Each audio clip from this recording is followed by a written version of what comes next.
का क्या कहना।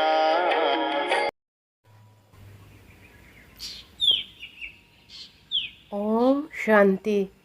13/11/24 मधुर महावाक्य। मीठे बाबा कहे मीठे बच्चे। समस्त को प्रथमे अलफर पाठ अर्थात बाबा विषय पक्का कराओ। तुम्हें समस्ते आत्मा भाई भाई अट। प्रश्न, क्यों गोटे कथार श्रीमत मनुष्य मत ठार बिल्कुल विपरीत अटे। उत्तर, मनुष्य मत कहूँ आमे मोक्ष को प्राप्त करिवो। श्रीमत कहूँ यही ड्रामा अनादि अविनाशी अटे, मोक्ष क्या भी मिल पार नहीं। जदिओ कहीं कहते यही अभिनय मोर पसंद नुहे, किंतु एथिरे कहीं किछि भी करि परिबे नहीं। अभिनय करने आसवाक ही पड़िबो। श्रीमत ही तुमको श्रेष्ठ कराउछि।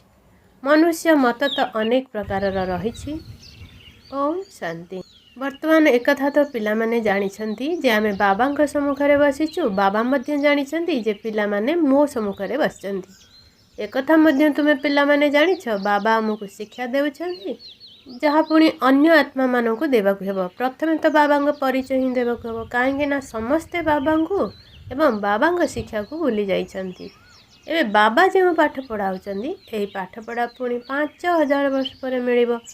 यही ज्ञान आउ कहा पाखे नहीं। मुख्य होची बाबांकर परिचय देवा, पुणी बुझाइबाकु हेबो जे आमे समस्ते भाई भाई। समग्र दुनिया रे जो आत्मा माने अछंती समस्ते परस्पर मध्य भाई भाई अटंती। समस्त को मिलिथिबा अभिनय समस्ते निज निजर शरीर द्वारा ही करुछंती।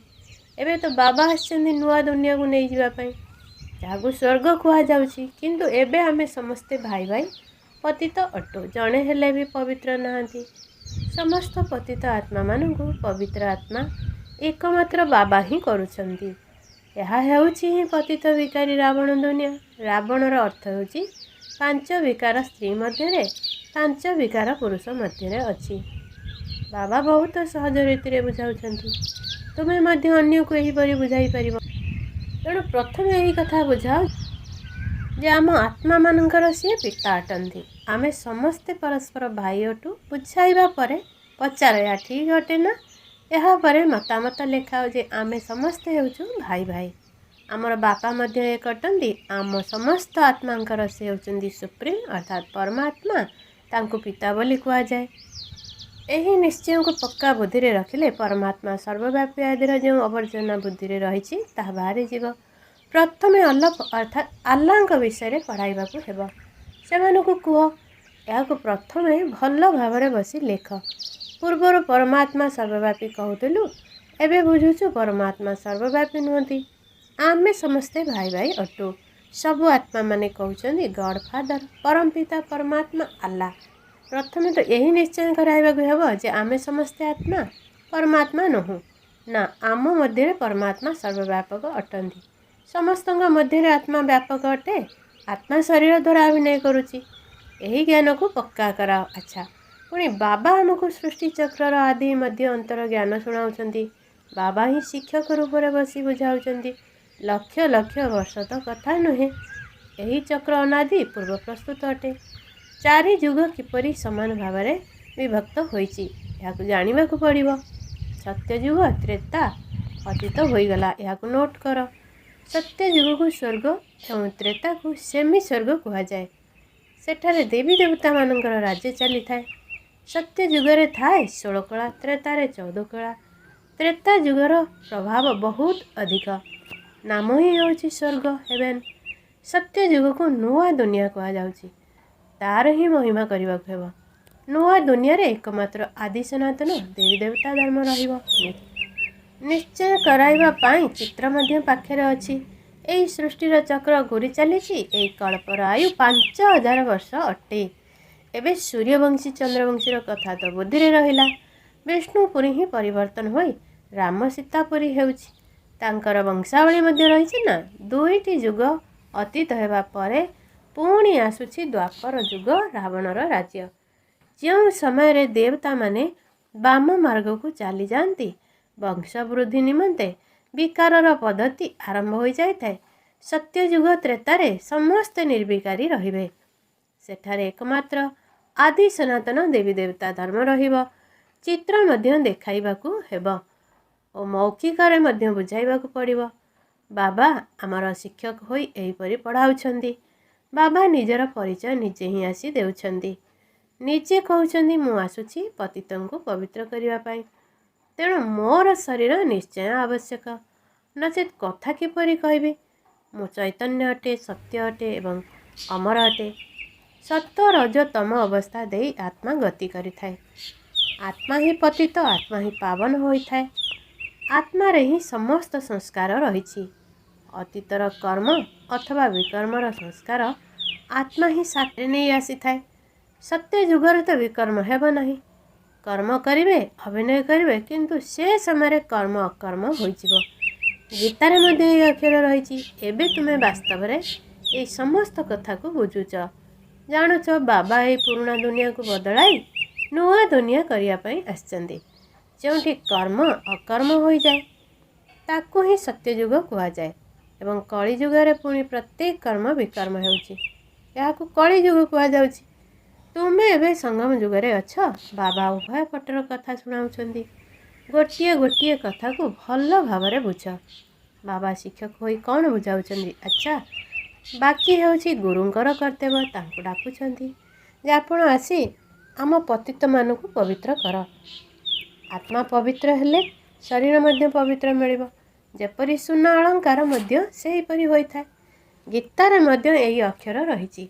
24 କ୍ୟାରେଟ ସୁନାରେ ଖାଦ ନ ମିଶାଇ ଅଳଙ୍କାର ତିଆରି କଲେ ତାହା ସତ୍ତ୍ୱ ପ୍ରଧାନ ଅଳଙ୍କାର ହେବ। ଅପମିଶ୍ରଣ ହେବା ଦ୍ୱାରା ପୁଣି ତମ ପ୍ରଧାନ ହୋଇଯାଏ। କାହିଁକି ନା ଖାଦ ମିଶିଥାଏ ନା। ପ୍ରଥମେ ଭାରତକୁ 24 କ୍ୟାରେଟ ପକ୍କା ସୁନେକି ଚିଡ଼ିଆ ଅର୍ଥାତ୍ ସୁନାର ଚଢ଼େଇ କୁହାଯାଉଥିଲା। ତାହା ସତ୍ତ୍ୱ ପ୍ରଧାନ ନୂଆ ଦୁନିଆ ଥିଲା। ପୁଣି ଏବେ ତମ ପ୍ରଧାନ ହୋଇଯାଇଛି। ପ୍ରଥମେ ଖାଣ୍ଟି ସୁନାର ଦୁନିଆ ଥିଲା। ନୂଆ ଦୁନିଆ ପବିତ୍ର ଏବଂ ପୁରୁଣା ଦୁନିଆ ଅପବିତ୍ର। ଆତ୍ମାରେ ଖାଦ ମିଶି ଚାଲିଛି। ଏହି କଥା ବାବା ବୁଝାଉଛନ୍ତି। ଆଉ କେହି ମନୁଷ୍ୟ ଗୁରୁମାନେ ଏକଥା ଜାଣିନାହାନ୍ତି। ଡାକୁଛନ୍ତି ଆସି ପବିତ୍ର କର। ସଦ୍ଗୁରୁଙ୍କର କାମ ହେଉଛି ବାନପ୍ରସ୍ଥ ଅବସ୍ଥାରେ ମନୁଷ୍ୟମାନଙ୍କୁ ଗୃହସ୍ଥର ମୋହରୁ ମୁକ୍ତ କରିବା। ତେଣୁ ଏହି ସବୁ ଜ୍ଞାନ ଡ୍ରାମାର ଯୋଜନା ଅନୁସାରେ ବାବା ଆସି ଦେଉଛନ୍ତି। ସେ ହେଉଛନ୍ତି ମନୁଷ୍ୟ ସୃଷ୍ଟିର ବୀଜରୂପ। ସେହି ସମଗ୍ର ବୃକ୍ଷର ଜ୍ଞାନ ବୁଝାଉଛନ୍ତି। ଶିବ ବାବାଙ୍କ ନାମ ସର୍ବଦା ଶିବ ହିଁ ଅଟେ। ବାକି ଯେଉଁ ଆତ୍ମାମାନେ ସବୁ ଅଭିନୟ କରିବାକୁ ଆସୁଛନ୍ତି ସେମାନେ ଭିନ୍ନ ଭିନ୍ନ ନାମ ଧାରଣ କରୁଛନ୍ତି। ବାବାଙ୍କୁ ଡାକୁଛନ୍ତି କିନ୍ତୁ ତାଙ୍କୁ ଜାଣିନାହାନ୍ତି ଯେ କିପରି ତୁମକୁ ପବିତ୍ର ଦୁନିଆକୁ ନେଇଯିବା ପାଇଁ ଭାଗ୍ୟଶାଳୀ ରଥରେ ଆସୁଛନ୍ତି। ତେଣୁ ବାବା ବୁଝାଉଛନ୍ତି ମୁଁ ତାଙ୍କର ଶରୀରରେ ଆସୁଛି ଯିଏ ବହୁତ ଜନ୍ମର ଅନ୍ତିମ ସମୟରେ ଅଛନ୍ତି। ପୁରା 84 ଜନ୍ମ ନେଉଛନ୍ତି। ତୁମମାନଙ୍କୁ ରାଜାମାନଙ୍କର ରାଜା କରାଇବା ପାଇଁ ଏ ଭାଗ୍ୟଶାଳୀ ରଥରେ ପ୍ରବେଶ କରିବାକୁ ପଡ଼ୁଛି। ପ୍ରଥମ ନମ୍ବରରେ ଅଛନ୍ତି ଶ୍ରୀକୃଷ୍ଣ। ସେ ହେଉଛନ୍ତି ନୂଆ ଦୁନିଆର ମାଲିକ। ପୁଣି ସେ ପରମଧାମରୁ ଆସି ସୂର୍ଯ୍ୟବଂଶୀ, ଚନ୍ଦ୍ରବଂଶୀ, ପୁଣି ବୈଶବଂଶୀ, ଶୂଦ୍ରବଂଶୀ ଓ ପୁଣି ବ୍ରହ୍ମାବଂଶୀ ହେଉଛନ୍ତି। ସୁନାରୁ ରୂପା, ପୁଣି ତୁମେ ଏବେ ଲୁହାରୁ ସୁନା ହେଉଛ। ବାବା କହୁଛନ୍ତି ଏକମାତ୍ର ମୋତେ ଅର୍ଥାତ୍ ତୁମର ପିତାଙ୍କୁ ମନେ ପକାଅ, ଯାହାଙ୍କ ମଧ୍ୟରେ ମୁଁ ପ୍ରବେଶ କରୁଛି। ଏହାଙ୍କ ଆତ୍ମାରେ ତ ଟିକିଏ ହେଲେ ବି ଜ୍ଞାନ ନଥିଲା। ଏହାଙ୍କ ମଧ୍ୟରେ ମୁଁ ପ୍ରବେଶ କରୁଛି, ସେଇଥିପାଇଁ ତାଙ୍କୁ ଭାଗ୍ୟଶାଳୀ ରଥ କୁହାଯାଉଛି। ବାବା ନିଜେ କହୁଛନ୍ତି ମୁଁ ଏହାଙ୍କର ବହୁ ଜନ୍ମର ଅନ୍ତିମ ଜନ୍ମରେ ଆସୁଛି। ଗୀତାରେ ହିଁ ସଠିକ୍ ଅକ୍ଷର ରହିଛି। ଗୀତାକୁ ହିଁ ସର୍ବଶାସ୍ତ୍ର ଶିରୋମଣି କୁହାଯାଉଛି। ଏହି ସଙ୍ଗମ ଯୁଗରେ ହିଁ ବାବା ଆସି ବ୍ରାହ୍ମଣ କୂଳ ଏବଂ ଦୈବୀ ଦେବତା କୂଳର ସ୍ଥାପନା କରୁଛନ୍ତି। ଅନ୍ୟ ଧର୍ମରେ ତ ସମସ୍ତଙ୍କୁ ଜଣା ଅଛି। ଦେବୀ ଦେବତା ଧର୍ମ ବିଷୟରେ କାହାକୁ ଜଣା ନାହିଁ। ବହୁତ ଜନ୍ମର ଅନ୍ତିମ ସମୟରେ ଅର୍ଥାତ୍ ସଙ୍ଗମ ଯୁଗରେ ହିଁ ବାବା ଆସୁଛନ୍ତି। ବାବା କହୁଛନ୍ତି ମୁଁ ବୀଜରୂପ ଅଟେ। ଶ୍ରୀକୃଷ୍ଣ ତ ହେଉଛନ୍ତି ସତ୍ୟଯୁଗର ବାସିନ୍ଦା। ତାଙ୍କୁ ଅନ୍ୟ ସ୍ଥାନରେ ତ କେହି ଦେଖିପାରିବେ ନାହିଁ। ପୁନର୍ଜନ୍ମର ତ ନାମ, ରୂପ, ଦେଶ, କାଳ ସବୁ ବଦଳି ଯାଇଥାଏ। ପ୍ରଥମେ ଛୋଟ ପିଲା ସୁନ୍ଦର ହୋଇଥାଏ, ପୁଣି ବଡ଼ ହୋଇଥାଏ, ପୁଣି ସେହି ଶରୀର ଛାଡ଼ି ଅନ୍ୟ ଏକ ଛୋଟ ଶରୀର ନେଇଥାଏ। ଏହା ପୂର୍ବ ପ୍ରସ୍ତୁତି ଖେଳ ଅଟେ। ଡ୍ରାମାରେ ଏସବୁ ନିର୍ଦ୍ଧାର୍ଯ୍ୟ ରହିଛି। ଅନ୍ୟ ଶରୀରରେ ଥିବା ସମୟରେ ତ ତାଙ୍କୁ କୃଷ୍ଣ କୁହାଯିବ ନାହିଁ।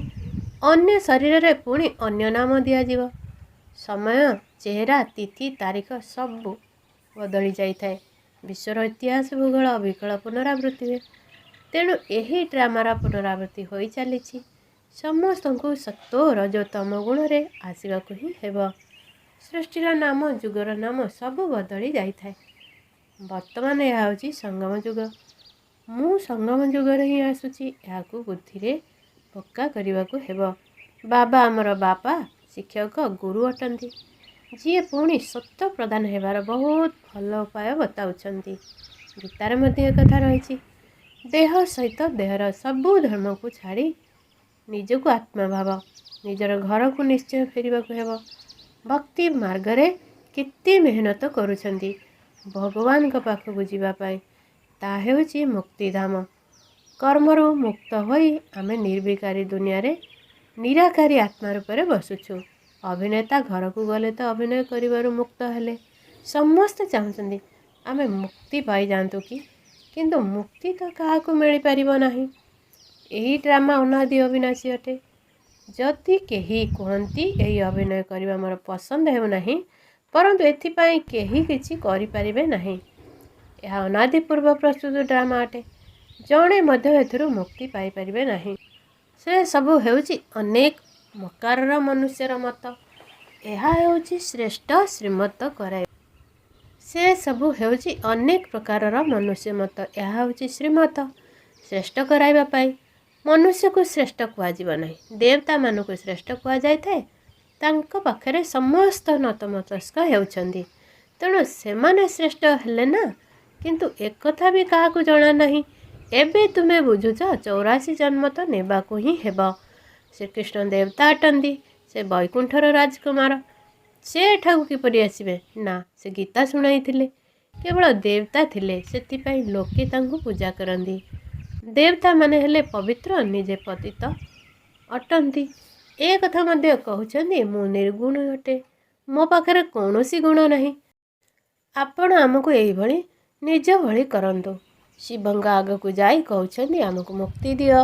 ସେ କେବେ ଜୀବନ ମୁକ୍ତି ବା ଜୀବନ ବନ୍ଧନରେ ଆସୁନାହାନ୍ତି, ସେଥିପାଇଁ ତାଙ୍କୁ ଡାକୁଛନ୍ତି ମୁକ୍ତି ଦିଅ। ଜୀବନ ମୁକ୍ତି ମଧ୍ୟ ସେ ଦେଉଛନ୍ତି। ଏବେ ତୁମେ ବୁଝୁଛ, ବାବା ଏବଂ ମମାଙ୍କର ଆମେ ସନ୍ତାନ ଅଟୁ। ତାଙ୍କଠାରୁ ଆମକୁ ଅସରନ୍ତି ଧନ ମିଳୁଛି। ମନୁଷ୍ୟମାନେ ତ ଅଜ୍ଞାନତା କାରଣରୁ ମାଗି ଚାଲିଥାନ୍ତି।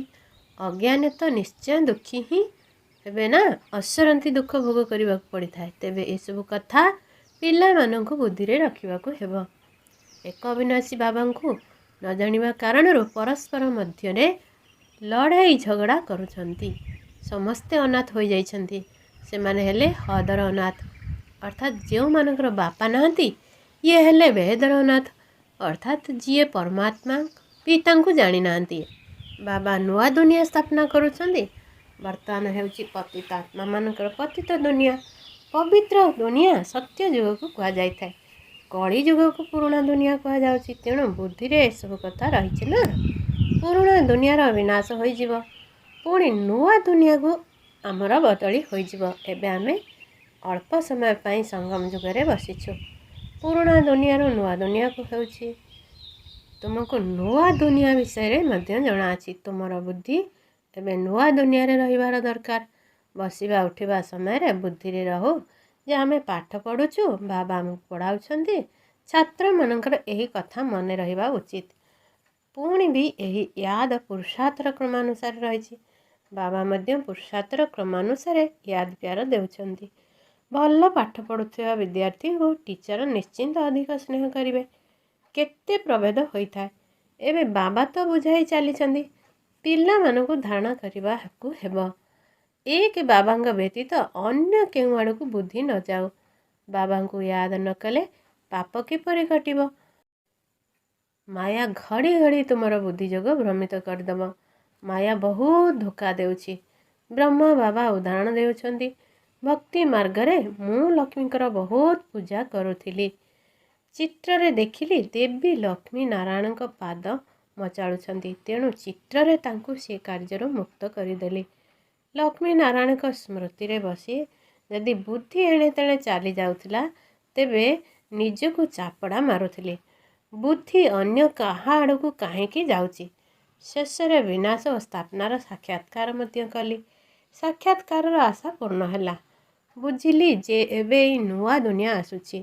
ମୁଁ ଏପରି ବିଷ୍ଣୁ ହେବି। ବାକି ଏହି ପୁରୁଣା ଦୁନିଆ ତ ବିନାଶ ହୋଇଯିବ। ପକ୍କା ନିଶ୍ଚୟ ହୋଇଗଲା। ନିଜର ରାଜଧାନୀର ମଧ୍ୟ ସାକ୍ଷାତକାର ହେଲା। ତେବେ ଯେତେବେଳେ କି ସ୍ୱର୍ଗର ରାଜତ୍ୱ ମିଳୁଛି, ଏହି ରାବଣ ରାଜ୍ୟର ରାଜତ୍ୱକୁ କ'ଣ କରିବି? ଏହି ବିଚାର ଆସିବା ହିଁ ହେଉଛି ଈଶ୍ୱରୀୟ ବୁଦ୍ଧି। ଈଶ୍ୱର ନିଜେ ପ୍ରବେଶ କରି ଏହିପରି ବୁଦ୍ଧିକୁ ଚଳାଇଲେ। ଜ୍ଞାନର କଳସ ତ ମାତାମାନଙ୍କୁ ମିଳୁଛି, ତେଣୁ ମାତାମାନଙ୍କୁ ସବୁ କିଛି ଦେଇଦେଲେ। ତୁମେ କାରବାର ସମ୍ଭାଳ, ସମସ୍ତଙ୍କୁ ଶିଖାଅ।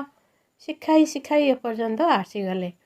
ଜଣେ ଅନ୍ୟ ଜଣକୁ ଶୁଣାଇ ଶୁଣାଇ ଦେଖ, ଏବେ ଏତେ ବୃଦ୍ଧି ହୋଇଗଲେଣି। ଆତ୍ମା ପବିତ୍ର ହୋଇ ଚାଲିଛି। ପୁଣି ପବିତ୍ର ଆତ୍ମାକୁ ପବିତ୍ର ଶରୀର ବି ଦରକାର।